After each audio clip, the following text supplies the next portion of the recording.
place is a little bit messy. We're hanging our upcoming auction. One of my favorite auctions of the year, by the way. Thank you very much. We've started hanging posters on the rack. Excellent.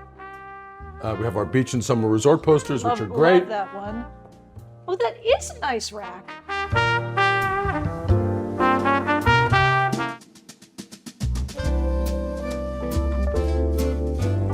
Do you know what the most famous poster in the world is? I do.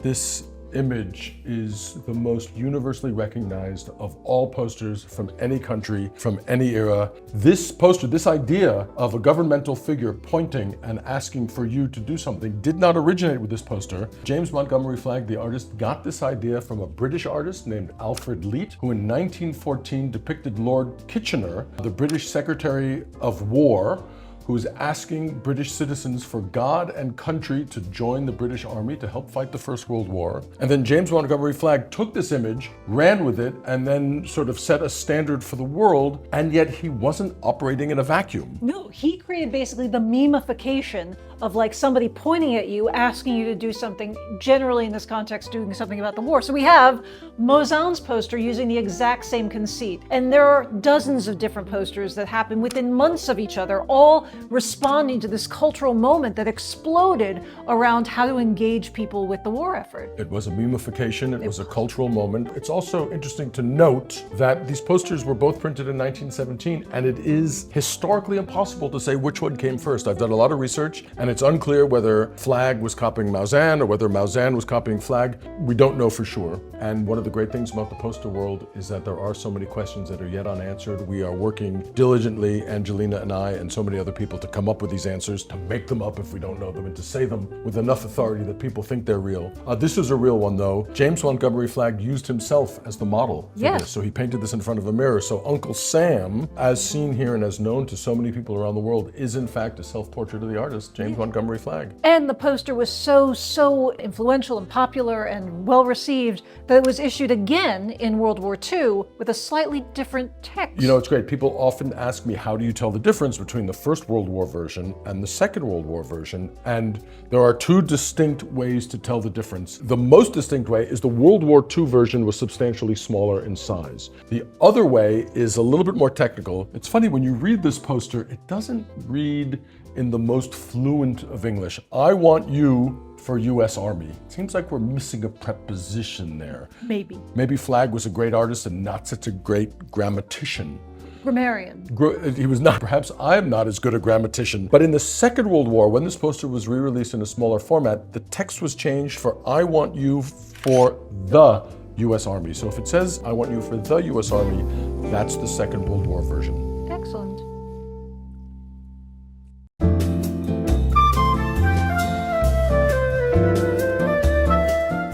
This incredible World War I poster. In fact, in my opinion, one of the best of all the British World War I posters, done in 1915 by Saville Lumley. To me, the graphic is fine, but the psychological impact of this is just tremendous. Exactly. It preys on guilt, which, as somebody who has dated plenty of Englishmen, they really take to heart. Yeah, Daddy, what did you do in the Great War? So instead of I want you to join the army, and this poster actually predates the Uncle Sam poster. Daddy, what did you do in the Great War? This little girl is sitting on her father's lap. She's reading her book and she's like, were you a great hero? What did you do? To prove the point, the son is down there playing with soldiers. He's like a real British, empire citizen, to be a manly man in the making. Went to Eton. And the father's like, Did I do? And the whole idea is that it sort of puts you into the picture and you're like, oh my God, if I can't tell my children that I fought for king and country, I'm a loser. What kind of a man am I? But what I like about this poster is this image has been riffed on so many times in poster history.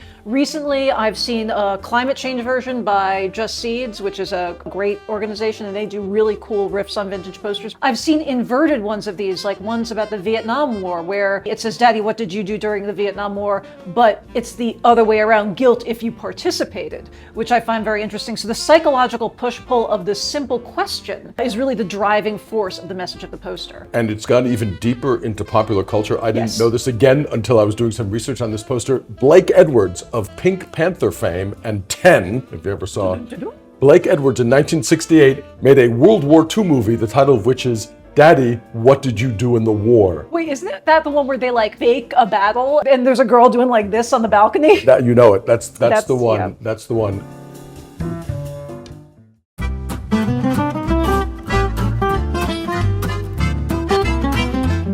So one of the other things we have in the sale that's as good as it's ever been is a selection of posters by Leonardo Cappiello that are Father of modern advertising. Father of modern advertising. And as beloved as he is, and for these iconic images that he's created, what I love is that I'm still coming across images of his that I have never ever, it's only been 30 years and I have never seen this image. To be fair, it's in the big Cappiello book, which I haven't read cover to cover and memorized. You haven't every image. memorized it? What do you But do I've with your certainly time? never seen this in person before. And not only is it an incredible poster, but due to the context, I learned something about modern contemporary society. I just taught Nicho what girl dinner is, and this is girl dinner. We've got stewed peas, we've got tripe à la mode, and we've got tin sardines, which I think I actually might have had for dinner last night. So I'm a big fan of this. I'm like New York's #1 tripe fan. What I like about this poster, and yes, it is incredibly rare, with Cappiello, this is what Cappiello is known for, like the saturated background that really makes the central figure pop. This is a much more sophisticated and subtle composition. I've never seen a background of his like this that has shading and detail and patterning that he normally doesn't include in his posters.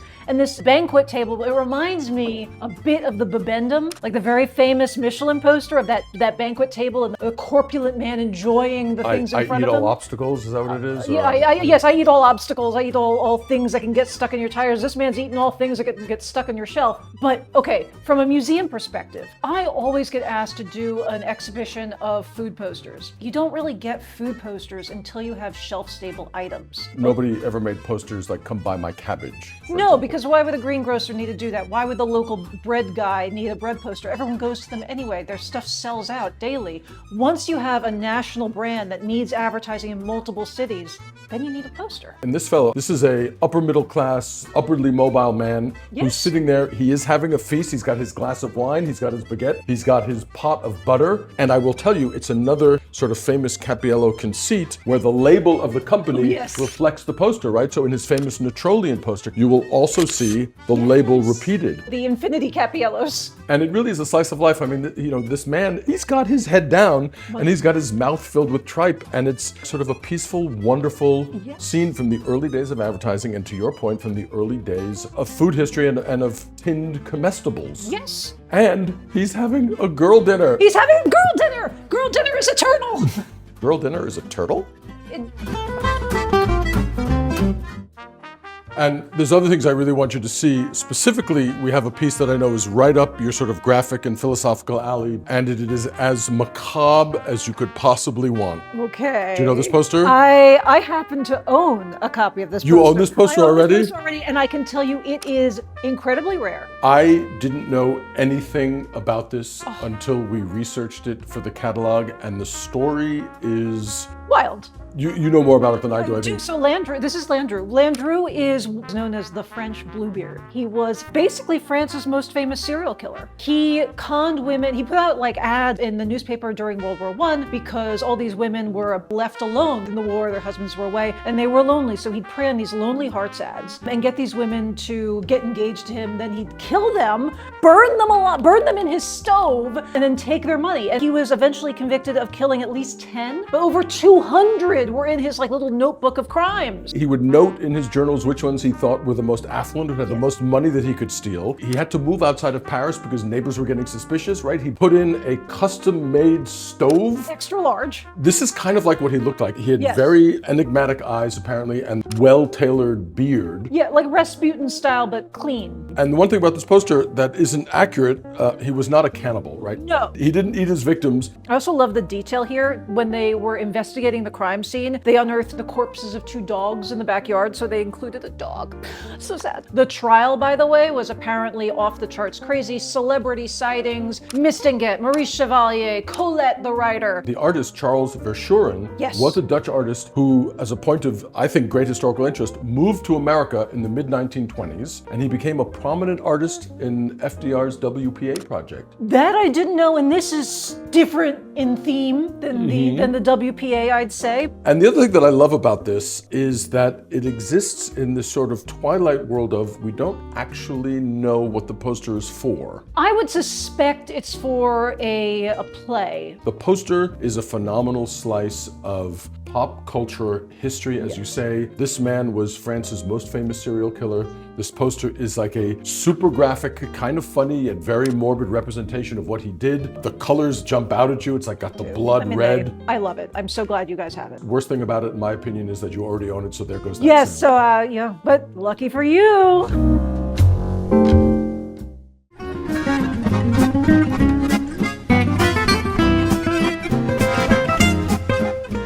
One of the things I love about poster collecting is I always say that there's a poster for you no matter what you do. If you're a veterinarian, you can find a poster. I knew somebody years ago who collected posters of women with rosy cheeks. I had a collector who only wanted posters with frogs in them. See? And you collect macabre things. I collect things from Czechoslovakia.